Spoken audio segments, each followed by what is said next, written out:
Centuries before Spain wrote its first words, someone carved tombs aligned with hidden mountains, raised impossible stone chambers, fortified hilltops no army should have reached, and cut entire dwellings straight into vertical cliffs. Yet mainstream archaeology still can't explain why these structures appear where no ancient population was supposed to live, or how cultures long vanished engineered stones they shouldn't have been able to move. Across the country, the same eerie patterns repeat. Impossible precision, unnatural alignments and settlements built in places that defy survival. So who chose these sites, and for what purpose? What knowledge guided their construction?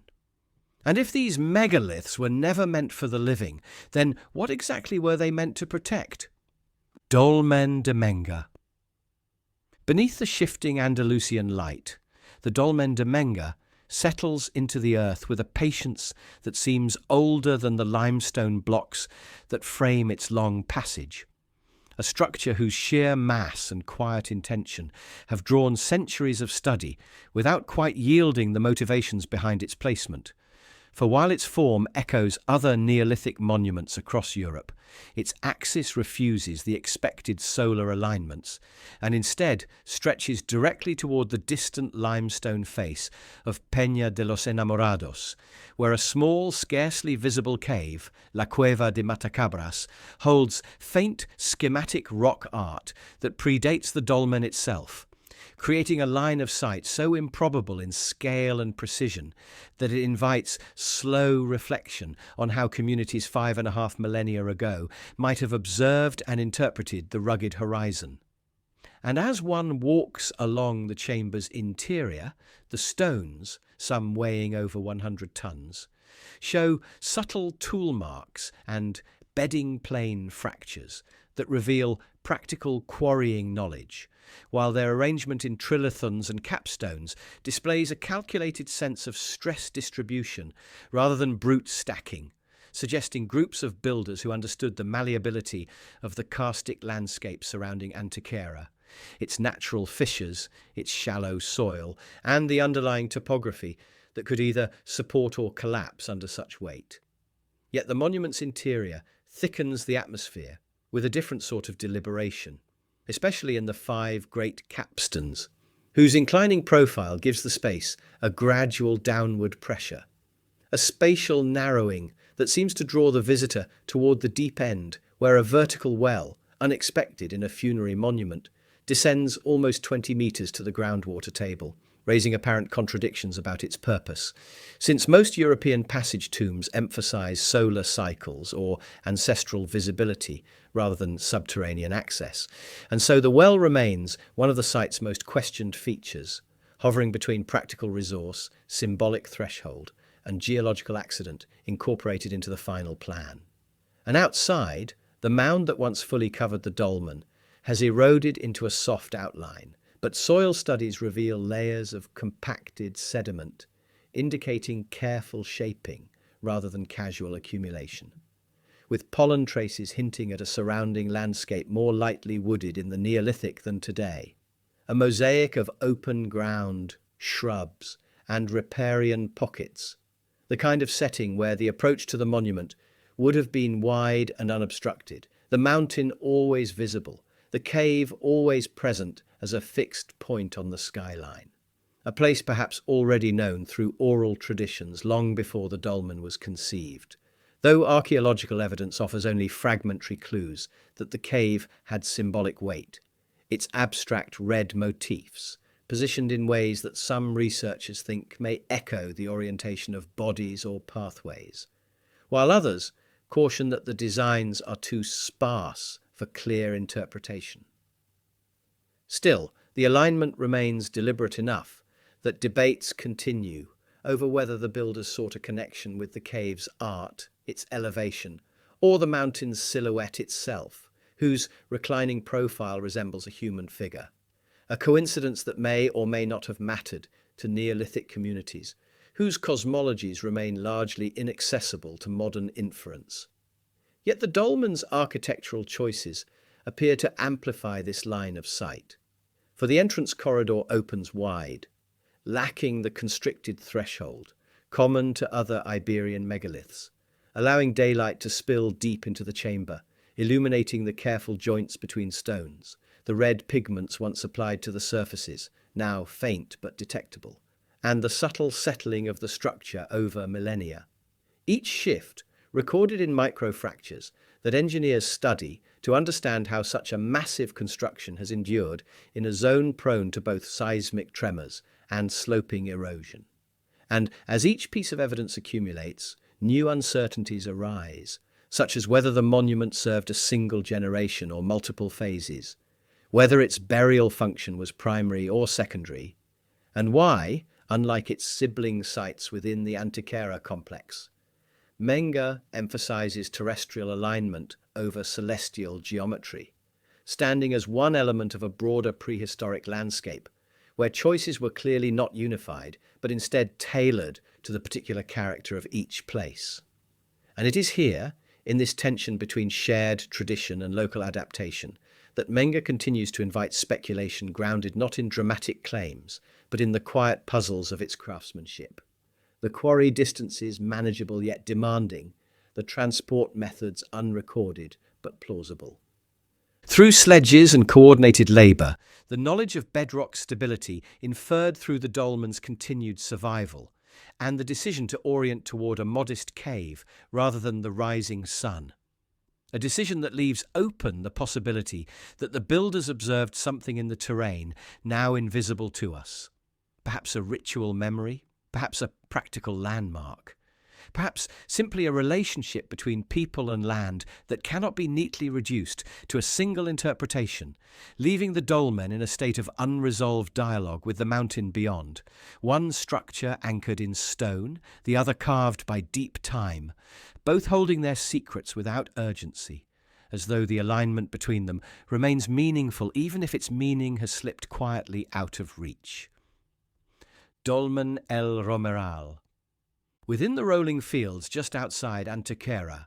the Dolmen El Romeral seems at first to retreat into its earthen mound, a modest opening set low to the ground. Yet as one steps into the sloping corridor of meticulously laid dry stone walls, the monument reveals an arrangement unlike its neighbours, favouring corbelled beehive chambers over the vast orthostats that define Menga, a contrast that speaks to a community drawing on different architectural traditions, despite living within the same Neolithic landscape. And the long passage, carefully angled and slightly curving, gives the sensation of being guided inward by incremental turns in stone coursework, each layer leaning fractionally toward its opposite, until the ceiling closes in a dome that still holds its shape after nearly 5 millennia. Its stability derived not from single monoliths, but from hundreds of stacked wedge-like blocks that distribute pressure laterally into the surrounding earth. And at the corridor's end, the corbelled chamber rises with surprising refinement, a spatial geometry that archaeologists note resembles Mediterranean tholos structures more than the megalithic traditions typical of Atlantic Europe,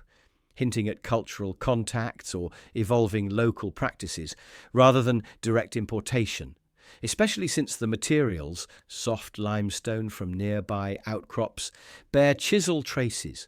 consistent with tools used elsewhere in the Antequera region, suggesting the builders adapted familiar resources to a style not commonly practiced in Iberia at the time, though the reasons for this choice remain quietly unsettled. And from this main chamber, a short, slightly offset passage leads to a smaller corbelled room,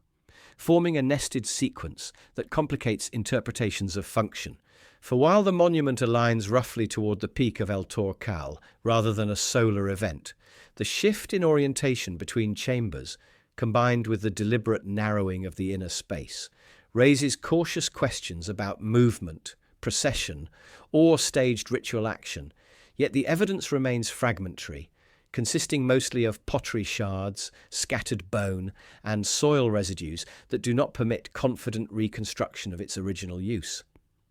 And the interior surfaces, though largely unadorned, carry subtle colour differences, reddish patches where mineral-rich runoff once seeped, pale streaks where water evaporated over centuries, creating a record not of human decoration, but of the monument's long environmental life, during which its mound has settled and shifted, pressing at the corbelled walls but never collapsing them, a testament to the builder's understanding of how earth could serve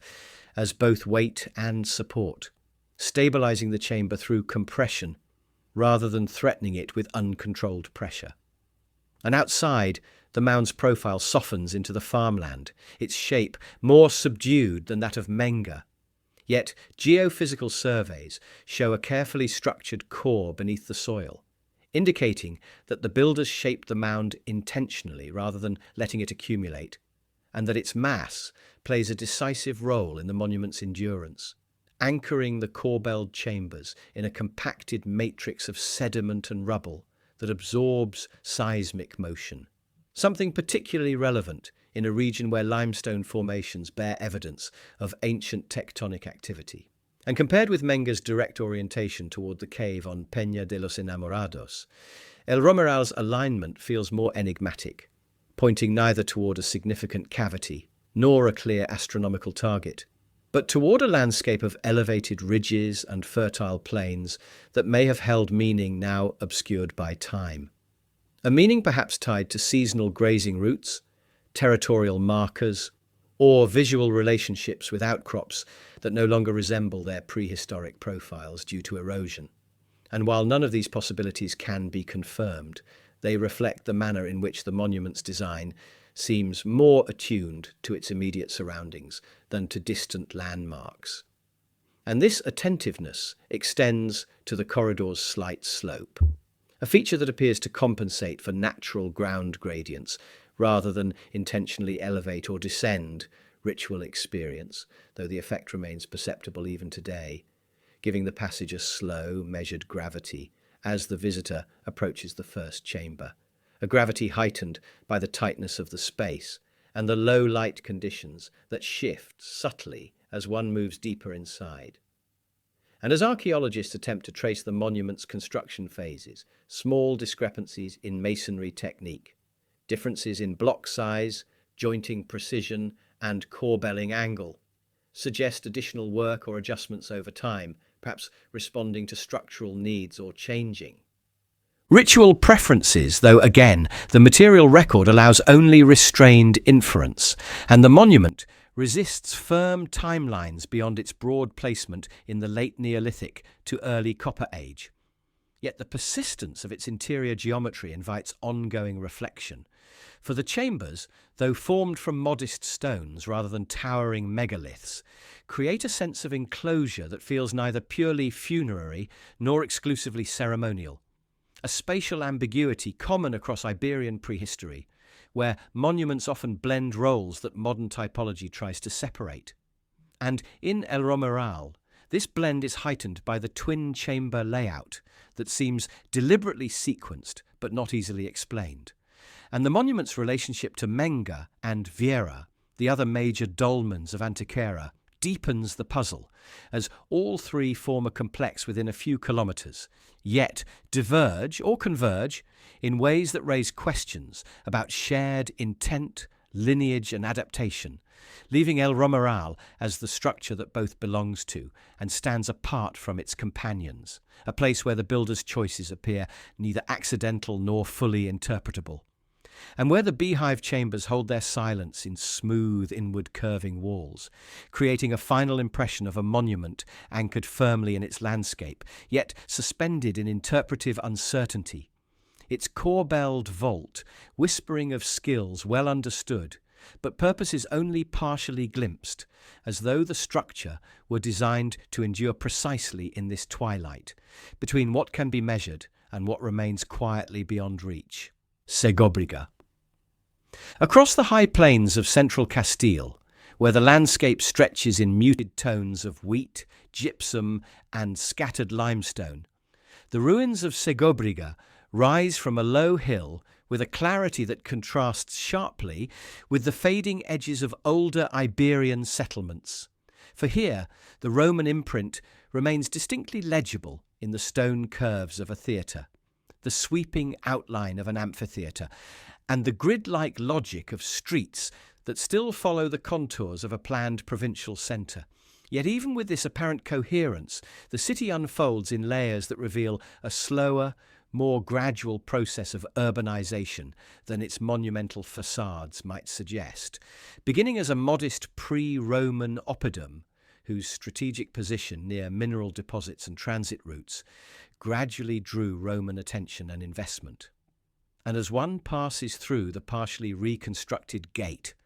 the remains of colonnades and the forum's foundations indicate a civic arrangement attuned to both administration and ritual. The paving stones worn by centuries of use, but still aligned in a pattern that reflects a city adjusting itself to imperial expectations, with baths, basilicas, and markets built and rebuilt across the first centuries of occupation. Each phase leaving behind mortar textures, drainage channels, and construction joints that archaeologists read as quietly as texts.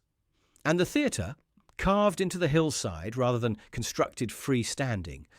reveals not only an aesthetic adaptation to local topography, but also an economy shaped by practicality. Its cavea supported by a mixture of cut stone and earthen embankment, creating a structure that balances the grandeur of Roman entertainment with the feasible resources of a provincial community, while the amphitheatre nearby, more independent in its footprint, presents seating tiers that still curve in near-complete arcs despite later quarrying and erosion. The arena floor, revealing traces of drainage systems and stone anchors whose precise functions remain debated, possibly tied to awnings or temporary wooden structures now long vanished. And beneath these public buildings lie older occupation layers with ceramics, carbonized seeds, and domestic refuse that suggest a blending of cultural practices. For even as Roman architectural forms reshaped the landscape, local Iberian habits persisted in household arrangements and pottery styles, creating an interplay of identities that does not fully conform to the tidy narratives of Romanization, instead suggesting a population negotiating change while retaining certain familiar customs. And throughout the city, the presence of industrial zones adds another dimension to its history, with evidence of glass production, metalworking, and textile dyeing found in workshop remains that cluster near water channels and outflow points. The residues of pigments and furnace linings, illuminating an economy not solely dependent on agriculture, but integrated into wider regional exchange systems. While the nearby gypsum quarries, visible from the city's vantage, hint at a landscape shaped not only by settlement, but also by resource extraction, their cut faces offering geological clues to the materials used in Segóbriga's mortar and plaster. And at the necropolis beyond the city walls, tombs ranging from simple inhumations to more elaborate stone constructions illustrate social variation across centuries, with funerary inscriptions providing some of the clearest textual evidence for the lives of individuals who inhabited the settlement. Though the number of preserved inscriptions is small enough that broader conclusions must remain cautious, relying instead on burial goods, grave orientations, and stratigraphic relationships to trace changes in belief and practice over time. And the aqueduct, now reduced to scattered pillars and channel fragments, underscores the engineering challenges of supplying water to a hilltop city in an arid region. The remaining sections showing subtle adjustments in level that reveal not only careful surveying, but also later modifications, perhaps prompted by shifting population needs or climatic variations reflected in sediment buildup and calcite deposits within the conduit. And as the city declined in late antiquity, the steady contraction of occupied space becomes visible in the abandonment of peripheral structures and the repurposing of public buildings, where floors were raised, walls subdivided, and open spaces filled with informal constructions that speak to a community adjusting to altered political and economic circumstances. A transformation that did not occur abruptly, but through a gradual process recorded in the slow accumulation of debris, the mixing of ceramic types and the fading of monumental maintenance, and by the early Medieval period, much of Segóbriga had fallen into disuse, yet its durable stonework remained a landmark across the plateau,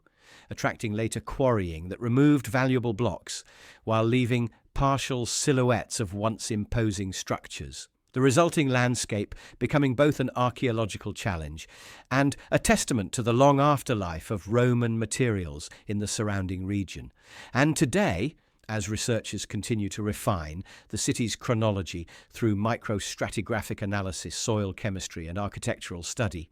Segóbriga stands not as a pristine Roman city frozen in time, but as a record of adaptation, continuity, and gradual transformation. A place where each foundational trench or collapsed arch adds another measured detail to a narrative that avoids dramatic reversals and instead traces the quiet resilience of an inland community shaped by empire, landscape, and the practicalities of daily life.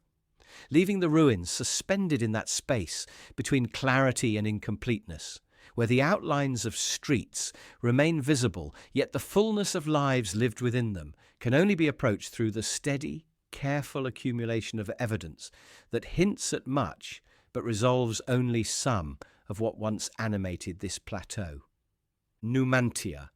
High on a windswept ridge above the upper Duero, where the plateau breaks into a sequence of rolling elevations and dry ravines, the remains of Numantia hold to their defensive perch with a restraint that belies the dramatic episodes later attached to the site. For while the Roman accounts emphasize siege and resistance, the archaeological layers reveal a longer, steadier story of occupation by Celtiberian communities, whose stone foundations, storage pits, and domestic hearths record patterns of daily life shaped by the practical demands of altitude, climate, and shifting alliances, and walking through the low outlines of houses, rectangular in later phases, more irregular in earlier ones, one sees how successive rebuilding adapted to both local needs and external pressures. Each construction phase leaving behind telltale differences in wall thickness, floor preparation, and the organization of interior spaces, with some dwellings showing evidence of careful planning, while others appear altered in response to structural stress or limited space on the ridge. And the town's street grid, particularly in its Roman period remodelling, follows a logic of narrow lanes that channel winds and provide controlled access between clusters of homes. The alignment of these streets reflecting a compromise between the steep, natural incline and the requirements of movement and drainage, as seen in the shallow channels carved into thresholds and the occasional remnants of paving where erosion has not carried them away. And beneath these surface structures, earlier levels preserve fragments of Celtiberian ceramics, iron tools, loom weights, and animal bones that indicate a mixed subsistence strategy combining agriculture, pastoralism, and trade. The presence of imported amphorae and fine ware suggesting sustained contact with Mediterranean networks long before the famed Roman conflicts, though the scale of this contact remains modest when compared to coastal settlements, leaving Numantia as a community both connected and distinctly inland, shaped as much by local traditions as by intermittent external influence. And as archaeologists examine the fortification lines encircling the ridge, they note variations that reflect changes in defensive strategy. Sections of stone wall strengthened with earthen embankments, towers added or modified in later phases, and gateways positioned carefully to exploit the natural topography. Yet the fortifications, though sturdy, are not monumental, their dimensions suggesting a community preparing for periodic threats rather than maintaining the massive permanent defences expected of a large military centre, a distinction that tempers the dramatic tone of classical sources while still acknowledging the settlement's strategic value. And across the site, small finds, spindle whorls, bronze fittings, shards of decorated pottery build a picture of a town with a cultural identity grounded in Celtiberian artistic motifs, yet adaptable, as seen in hybrid forms that incorporate Roman techniques or materials without fully abandoning local aesthetics. an interplay that becomes more pronounced in levels dating to the period of contact and conflict, where the presence of Roman-style hearths or metal objects mingles with traditional ornamentation, illustrating a transitional moment rather than a sudden cultural rupture. And outside the settlement's walls, the surrounding slopes reveal evidence of temporary encampments, agricultural terraces, and pathways leading to the river, features that indicate a landscape shaped not only by warfare, but by routine movement, cultivation, and seasonal shifts in resource use, though erosion and later agricultural activity have obscured many of these traces, leaving only subtle soil marks, scattered pottery, and faint depressions to indicate their former presence. And when excavators identify signs of destruction, carbonized beams, collapsed walls, layers of burned debris, they proceed cautiously, aware that fire layers can result from numerous causes beyond warfare, and in the case of Numantia, the archaeological record shows multiple occupation phases, some calm, some turbulent, with only a few securely linked to historically documented sieges, a reminder that the narrative of heroic last stands, while culturally resonant, represents only one moment in a settlement's much longer occupational life. And in the Roman siege, works that surround the site, traces of camps, ditches, ramparts, and observation points, offer a different perspective on the landscape, one in which a perimeter of control once encircled the ridge, though these features too have softened into the terrain, their lines detectable mainly through aerial photography, soil contrasts, and targeted excavation making them part of a broader archaeological puzzle that pieces together military strategy from subtle, weathered evidence rather than dramatic remains. And through all of this, the environmental context plays a quiet but constant role. The ridge's elevation exposes it to strong seasonal winds, its soils thin and easily eroded, its proximity to the river providing water but also complicating movement during certain times of year, factors that shaped how the community built, farmed, and defended itself, and whose effects are preserved not only in architectural choices, but in the distribution of refuse deposits, animal bones, and botanical remains that reveal dietary patterns and shifting land use across centuries. And as researchers refine the chronology of Numantia through radiocarbon dates, ceramic typologies, and stratigraphic relationships, the settlement emerges not merely as a symbol of resistance, but as a place of continuity and adaptation, where families lived, crafted, traded, and rebuilt in response to slow-changing circumstances long before its final historically recorded conflict, a complexity that tempers the starkness of ancient literary accounts and replaces it with a textured image of a hilltop community whose resilience lay not only in defiance, but in the quiet perseverance of daily life. And in the end, the ruins rest in a landscape that still carries the wind patterns and seasonal shifts that shaped the town's history, their low walls and scattered artifacts offering a record that is neither triumphant nor tragic, but steady, fragmentary, and open-ended, inviting reflection not on grand narratives alone, but on the measured accumulation of evidence that reveals a settlement's long engagement with its terrain, its neighbours, and the pressures of an expanding world, leaving Numantia suspended between the clarity of archaeology and the interpretive shadows cast by ancient texts. A hill fort whose mystery endures less in dramatic absence than in the subtle, surviving traces of lives lived at the edge of empire. Castro culture. Across the mist-laden hills of Galicia and northern Portugal, where granite domes rise out of heather and oak scrub, the stone fortresses of the Castro culture settle into their promontories with an endurance that seems shaped as much by the landscape as by human design, their circular dwellings and terraced defences, forming clustered enclosures that trace a long occupation from the late Bronze Age into the early Roman period. And walking among the concentric walls, one notices how each settlement adapts precisely to the contours of its hill, the ramparts following natural ridgelines, and the internal pathways bending with the slope,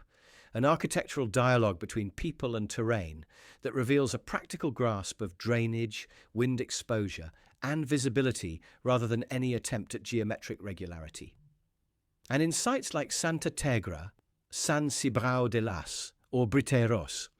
the remains of hundreds of round or oval houses, constructed from carefully fitted granite blocks and originally capped with thatched roofs, illustrate a preference for domestic spaces that distribute weight evenly and resist the Atlantic storms that sweep across these uplands, while the stone thresholds, storage pits, and occasional hints of interior benches hint at domestic routines shaped by weaving, metalworking, and food preparation, activities evidenced by loom weights, slag fragments, and carbonized grains found in stratified layers that allow archaeologists to track gradual changes in household organization. And the perimeter defences, often comprising multiple walls, ditches, and embankments, display subtle differences across regions and periods, with some castros showing robust bastions and others adopting lighter fortifications that may reflect shifts in social stability, population density, or external pressures, though determining the exact motivations behind these variations remains challenging because many sites show long sequences of rebuilding, their stones reused, corners thickened, and entrances reconfigured in ways that compress centuries of adaptation into a single visible outline. And the gateways themselves offer clues to administrative or social control,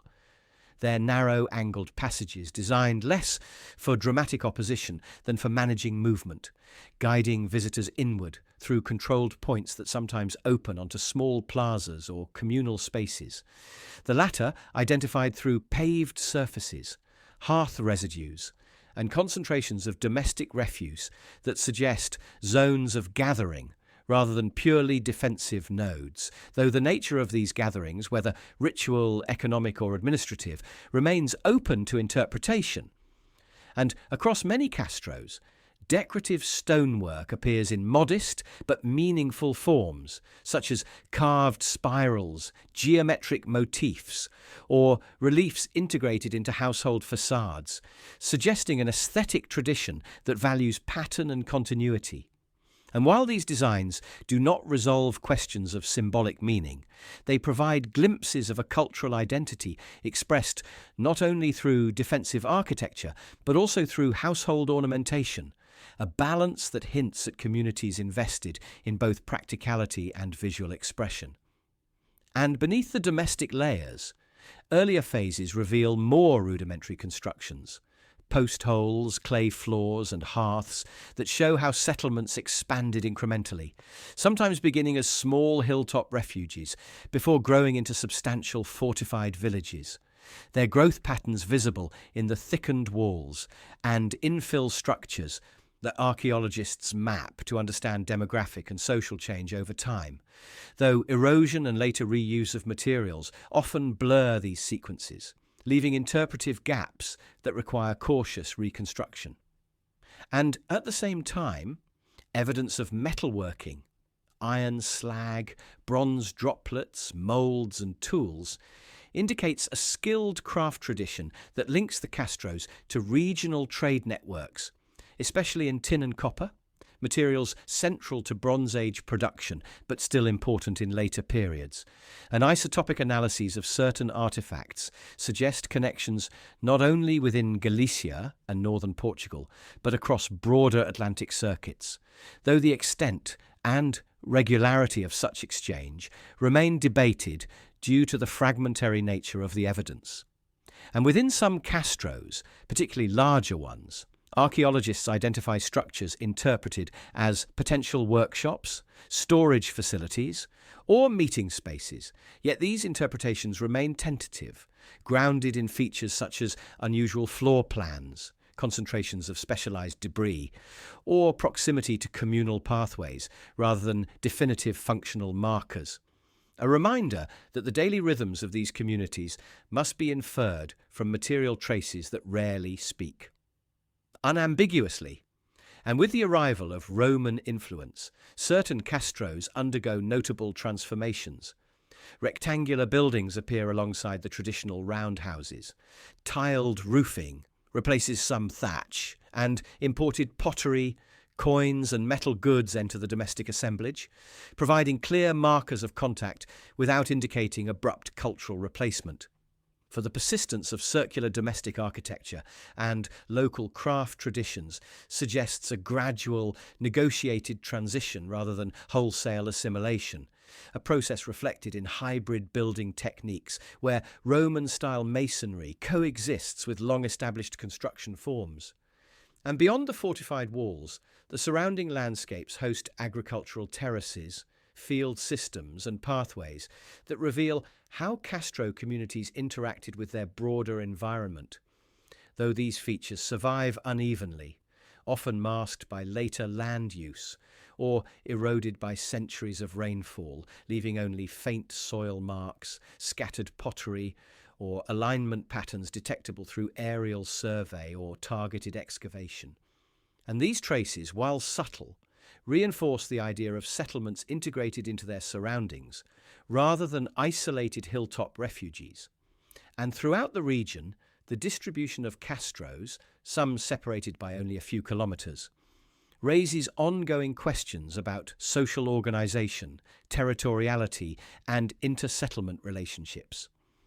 with some scholars suggesting networks of allied communities, and others proposing more fluid arrangements shaped by seasonal resource use. But the archaeological record provides insufficient evidence to resolve these models conclusively, instead reflecting a mosaic of settlement types whose diversity complicates attempts at broad generalization.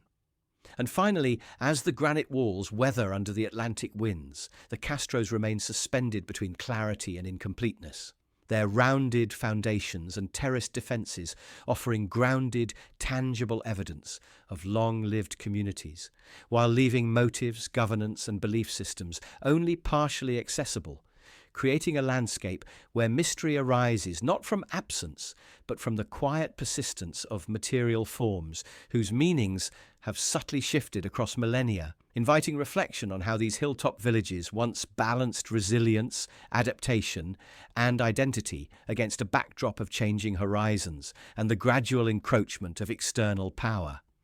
Laroka del Moros.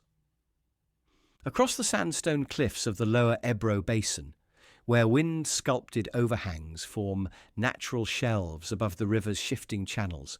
the cliff dwellings, known collectively as Laroka del Moros, settle into the rock with an unobtrusive precision that makes them appear less built than revealed. Their shallow chambers, carved ledges, and occasional wall traces emerging from the pale stone in a way that blurs the boundary between natural cavity and human intervention. And as one approaches the site, the irregular apertures seem to echo the contour of the cliff itself, suggesting occupation strategies attuned not only to shelter, but to visibility, airflow, and the defensive advantages of elevation. And inside these modest enclosures, the surviving features, smoothed floors, shallow niches, faint traces of plaster, hint at domestic routines that archaeologists can only partially reconstruct, for the rooms lack the monumental framing of megalithic ritual sites and instead offer small, practical spaces shaped to the scale of individual households.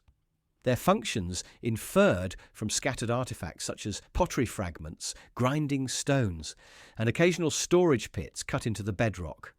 each providing quiet clues to subsistence practices centered on agriculture, foraging, and small-scale herding. Practices typical of the broader Iberian interior during the Late Bronze Age and Early Iron Age. And in some chambers, soot residues collect along ceiling hollows, indicating controlled fire use, while the distribution of ash layers suggests long-term occupation rather than brief refuge.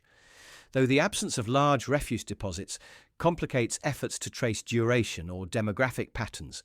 leaving open the possibility that the site served as part of a seasonal or multi-settlement system in which communities rotated among different environmental niches depending on climate, harvest, or social circumstance.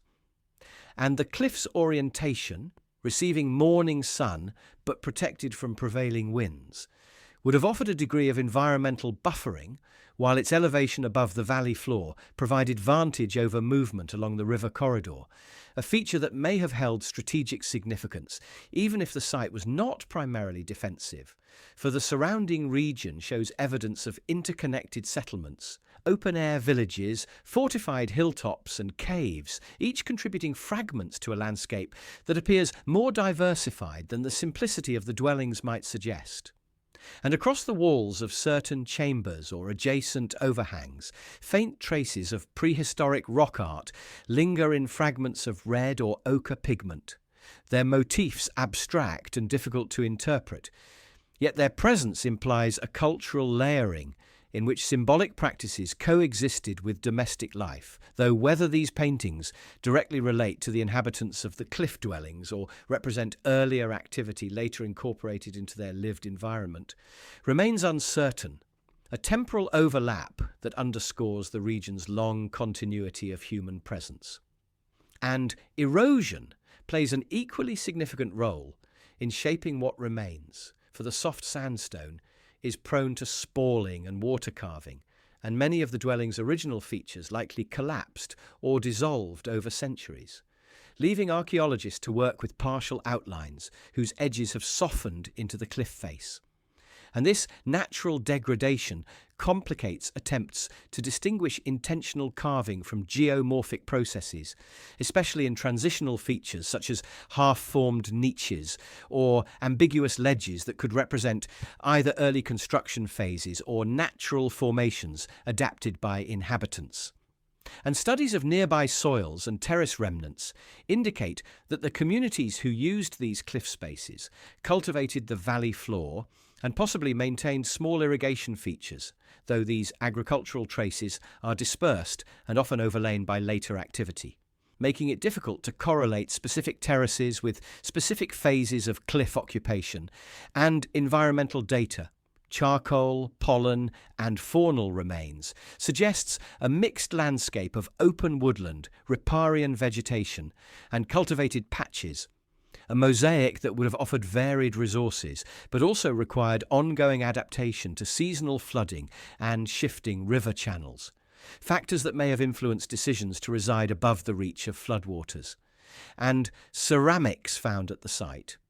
though fragmentary, display a range of forms associated with storage, cooking and transport, their typologies linking the cliff dwellers not to an isolated cultural group, but to broader networks of inland Iberian communities that shared technological traditions and exchange routes, a connection reinforced by the presence of grinding stones sourced from non-local lithologies, indicating some degree of movement or trade across the region. And while the dwellings themselves lack large-scale architectural elaboration, their organisation, clusters of chambers connected by narrow ledges or small exterior platforms, suggests a communal rhythm shaped by proximity and shared access to the cliff's limited horizontal surfaces, though the degree of social coordination required to inhabit such precarious spaces remains open to interpretation. And the absence of extensive defensive modifications implies that daily life was shaped more by environmental pragmatism than by constant threat.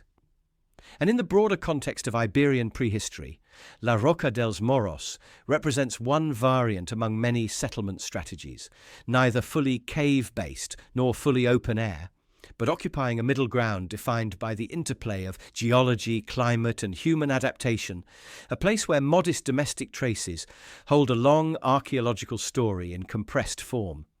and where the cliff surface, shaped by wind and water, has slowly absorbed many of the clues that might have offered clearer answers, leaving behind a subdued but persistent record of habitation, whose mystery arises not from missing grandeur, but from the quiet, partial survival of a community's daily imprint on the rock. A record that endures in subtle carvings, weathered pigments, and the soft, eroded geometry of dwellings, shaped by both human hands and the patient work of time. Puente de Alcántara. Spanning the Tagus with an understated confidence that belies its age, the Puente de Alcántara rises from the river gorge in a sequence of precisely cut granite blocks whose fitted joints and sweeping arches have withstood nearly 2 millennia of seasonal floods, shifting currents and intermittent conflict, offering a durable testament to Roman engineering that blends structural logic with a sensitivity to the rugged landscape around it. And standing before its central arch, one of the largest built in the Roman world, one sees how the builders calculated the height and span, not as abstract geometry, but as a response to the deep, narrow canyon carved by the Tagus. The arch springing from massive piers whose foundations grip the bedrock rather than relying on sedimentary banks. A choice that reflects long familiarity with the river's variable flow and the scouring patterns that would have threatened less securely anchored structures. And along the bridge's length, the voussoirs reveal careful quarrying from local stone, their crisp arises and subtle wedge shapes, evidence of craftsmanship that balanced strength with material efficiency, while the rising roadway, gently arched rather than perfectly level, signals an understanding of how weight distributes across spans of differing widths, the structure subtly adjusting to the asymmetry of the gorge without disrupting the visual harmony that later visitors often remarked upon. And mid-span. The triumphal arch stands as a marker of imperial presence rather than a load-bearing necessity, yet its survival through centuries of alterations demonstrates how even decorative elements were integrated into the overall stability. The arch's mass, anchored to the deck by dowels and bonded mortar, that reveal a cohesion between ornament and structure, though later repairs recorded in the differing stone textures and mortar compositions show how subsequent generations adapted the monument to changing political and environmental conditions without abandoning its essential form. And at either end, the approach ramps climb from the surrounding terrain in a manner that reflects both practical movement and the topographical constraints of a river valley whose banks have shifted over time. The original Roman access is partly altered by medieval and early modern modifications, each phase leaving small indicators, a differently cut stone, a shifted parapet line, a patch of mortar that does not match its neighbours, allowing archaeologists to trace the bridge's long maintenance history through these incremental adjustments rather than any single restorative campaign. And below, the river's relationship to the bridge remains a key part of its archaeological narrative, for sediment cores taken upstream and downstream reveal layers of flood, debris, pollen, and charcoal that chart long-term environmental fluctuations, some of which may have influenced the sequence of repairs documented in inscriptions that once adorned the structure more fully than they do now. Inscriptions that commemorate not only the bridge's original construction, but also later works undertaken in response to natural wear or wartime damage, underscoring how the monument's endurance has always depended on repeated acts of stewardship. And on the piers themselves, variations in stone coloration indicate water levels across centuries, with darker, smoothed surfaces marking periods of higher or more forceful flow, while certain abrasions and mineral deposits hint at phases when the river carried heavier sediment loads, perhaps related to upstream land use, changes that altered erosion patterns. Though without continuous documentation, these environmental inferences remain cautious, grounded in physical traces rather than definitive timelines. And while the bridge's scale often prompts comparisons to other major Roman engineering works, its context along the western interior of the Iberian Peninsula sets it apart. For here, the structure functioned not as a centerpiece of urban life, but as a crucial link in regional movement, connecting settlements, administrative centres and mining zones, a role suggested by the wear patterns on the roadway stones, smoothed surfaces where foot and animal traffic concentrated, subtle ruts that may reflect the passage of wheeled carts in certain periods, and patches of relaid paving that speak to episodic resurfacing. And the nearby remains of the original Roman road show how the bridge once fit into a broader infrastructural system, the agger and drainage ditches still visible as faint linear depressions leading toward the uplands, though centuries of agricultural use and erosion have obscured much of this alignment, leaving only fragments that hint at the connectivity the bridge once ensured between. Communities dispersed across difficult terrain, and in examining the structural joints, iron clamps and mortar compositions, engineers and archaeologists note how the construction method balances mass and flexibility, allowing the arches to redistribute stress during seismic tremors or sudden changes in river pressure. A resilience demonstrated by the bridge's survival despite documented episodes of partial destruction, including the loss and subsequent rebuilding of certain spans, each event leaving behind subtle deviations from the original geometry that, when mapped, reveal a cumulative history of damage and repair rather than uninterrupted preservation.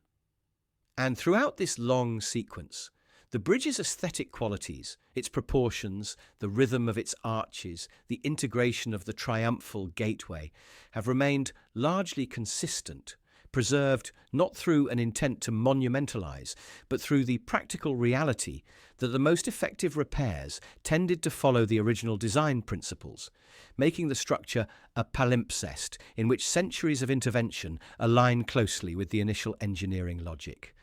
And today, as sunlight shifts across the granite and the river flows beneath with far less force than in centuries past due to modern regulation, the Puente de Alcántara endures as both a functional crossing and an archaeological record embedded in stone, each block, joint and repair layer contributing to a narrative not of singular achievement, but of sustained interaction between human construction and a dynamic landscape, leaving its mystery not in lost techniques or exaggerated claims, but in the quiet persistence of a structure whose full history can be read only through a careful accumulation of traces, each offering a measured glimpse into how ancient engineering has remained, woven into the evolving rhythms of the Tagus Gorge. Dolmen Viera. Across the dry, rolling terrain, just outside Antequera, where low hills and scattered olive groves form a quiet backdrop to the broader megalithic landscape, the Dolmen Viera rests beneath its compact mound, with a restraint that contrasts sharply with the scale of Menga, its long, narrow passage extending toward the east, in a deliberate alignment with the rising sun, an orientation that reveals a different architectural intention within the same ancient community. For while Viera shares some structural similarities with other Iberian passage graves, its proportions, slender corridor, modest chamber, and precisely fitted orthostats suggest a monument built with a careful attention to linearity and light, a relationship most evident during the equinoxes when sunlight reaches deep into the chamber, though modern environmental conditions and the monument's partial reconstruction make precise reconstructions of ancient illumination patterns cautious.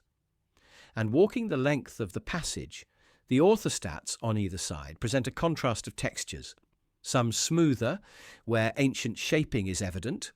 others retaining natural bedding plane irregularities, implying a construction process that balanced deliberate carving with practical use of available stone. And the corridor's consistent width suggests predefined planning rather than incremental adaptation, a choice that distinguishes Viera from the more variable interior dimensions of Menga, where chamber size and wall curvature respond to the scale of its massive slabs. And the terminal chamber, though small, conveys a quiet sense of enclosure, its three orthostatic walls supporting a pair of capstans, whose weight distributes cleanly across the uprights, revealing a technical understanding of load transfer that prevents inward collapse. And while the chamber lacks the corbelled sophistication of El Romeral or the monumental height of Menga, its simplicity aligns with architectural traditions found across Atlantic Europe, where passage graves emphasize directional movement and controlled illumination rather than expansive internal volume. And the earthen mound, enclosing the structure, though reduced over millennia by erosion and past excavations, retains enough of its form to indicate deliberate shaping, its compacted layers containing sediments and small stones, consistent with construction methods that stabilized the passage and protected the orthostats from lateral pressure, though the precise original height of the mound remains uncertain due to later disturbances. And within the corridor, the soil stratigraphy has yielded scattered pottery fragments, lithic pieces, and small organic remnants that, though limited in number, contribute to the chronology of the site, placing its construction in the late Neolithic to early Copper Age, broadly contemporaneous with its neighbouring monuments, yet distinct in orientation and scale, suggesting that the Antequera community did not adhere to a singular architectural model, but instead varied its designs based on ritual needs, landscape relationships, or symbolic preferences that are now only partially accessible through material evidence. And the alignment toward the rising sun, while consistent with broader passage grave traditions, raises questions about the monument's specific calendrical or cosmological significance, especially given that Menga's orientation diverges sharply from solar patterns, indicating that the builders of the Antequera complex were not following a uniform system, but instead tailoring each monument to different reference, celestial in some cases, terrestrial in others. Yet the reasons for such variation remain speculative, anchored only in the measurable alignment and the broader context of megalithic diversity across Iberia. And compared with Menga's massive monoliths and El Romeral's corbelled tholos, Viera's modest scale has led to interpretations emphasizing funerary function,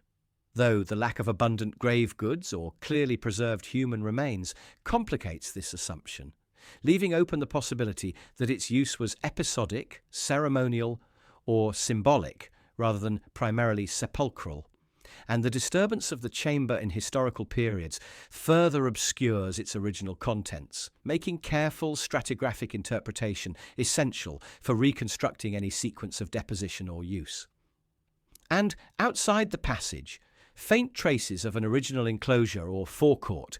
have been suggested based on irregular stone placements and subtle ground depressions, but the evidence remains too fragmentary for confident reconstruction, illustrating how much of the monument's exterior context has been altered by time, agriculture, and early excavation practices that did not always preserve peripheral features with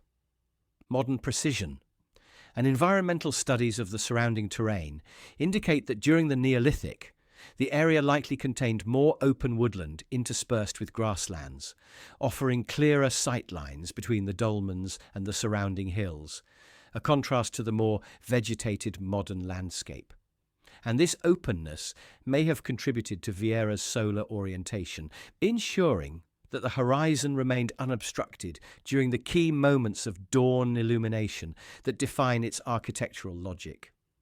And in comparison with its neighbours, Viera stands as the most unambiguous expression of solar alignment in the Antequera complex. Yet its simplicity also makes it the most challenging to interpret, for without extensive art, large-scale construction, or elaborate internal features, the monument conveys its meaning primarily through its orientation and form, both of which offer grounded clues without revealing the full intent behind them. And, in the end, the Dolmen de Viera occupies a quiet place within the broader prehistoric landscape, its long passage and small chamber forming a measured architectural gesture toward the eastern horizon, a gesture that remains legible even as many contextual details have faded,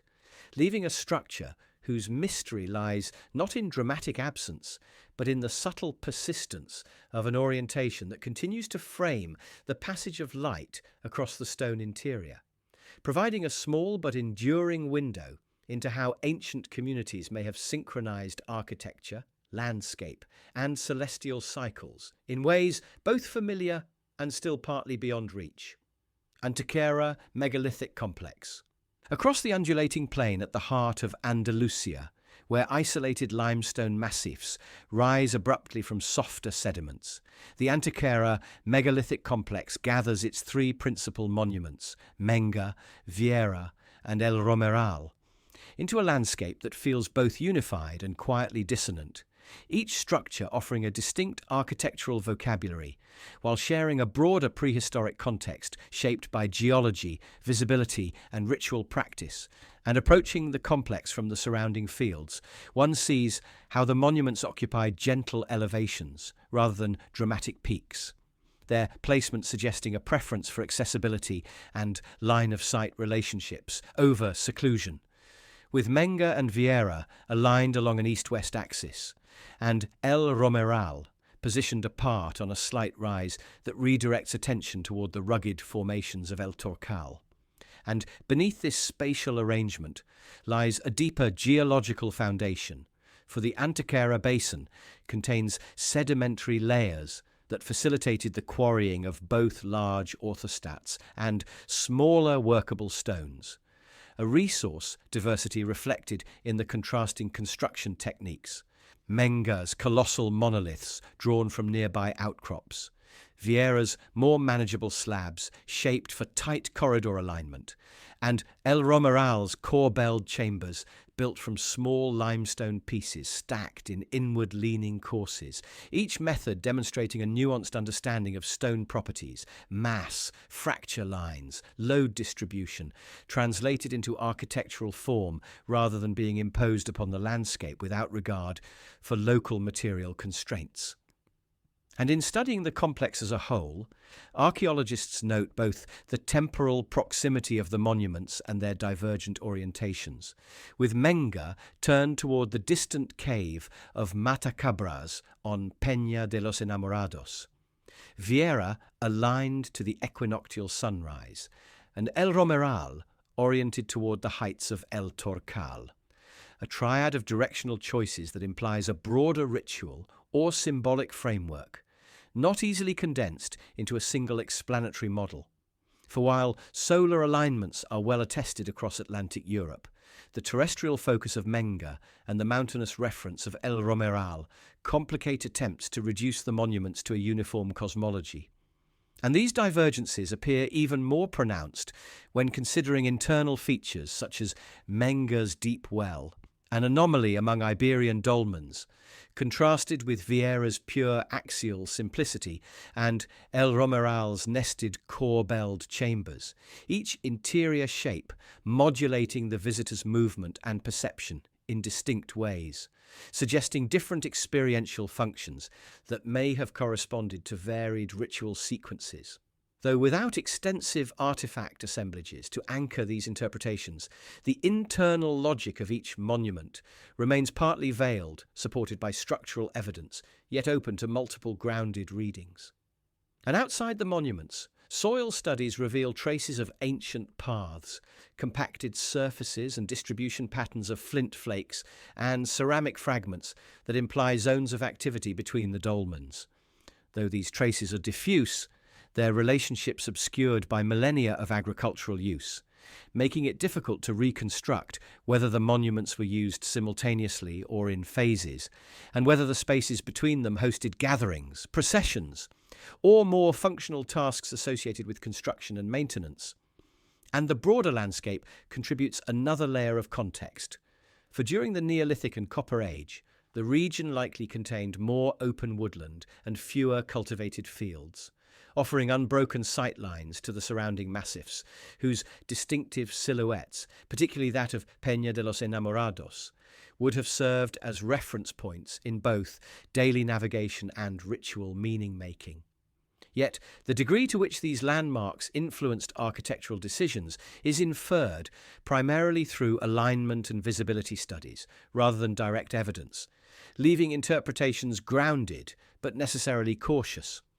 And excavations around the monuments have recovered limited remains of pottery, bone, and small lithic tools, with none of the richly furnished burials found in other Iberian megalithic contexts, a pattern that suggests either selective deposition, differential preservation, or functions beyond straightforward funerary use. And the sparse artifact record has led some researchers to emphasize the monument's architectural roles within a ritualized landscape, rather than focusing solely on their function as burial chambers, though this perspective remains balanced by the recognition that much organic material may have decayed or been removed in historical periods. And the construction sequences of the monuments, reconstructed through stratigraphy and analysis of architectural joints,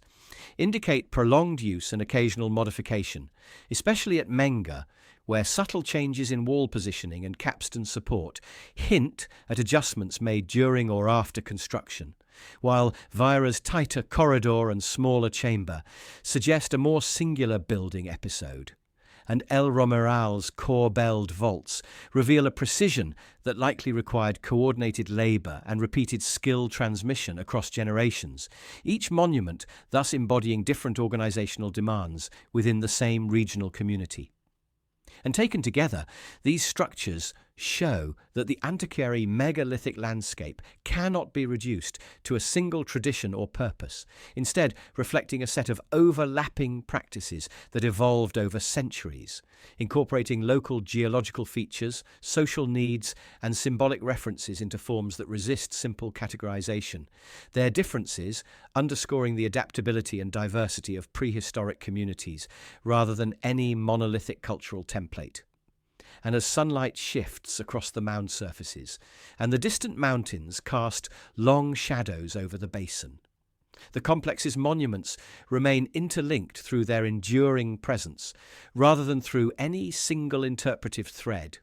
their alignments marking relationships to horizon and terrain that retain coherence, even as their precise meanings elude definitive explanation, leaving the Antequera megalithic complex suspended in a balance between architectural clarity and interpretive uncertainty.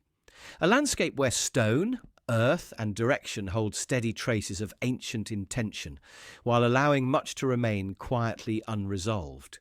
inviting continued study not through dramatic revelation, but through the slow, cumulative work of understanding how these structures once participated in the rhythms of a prehistoric world.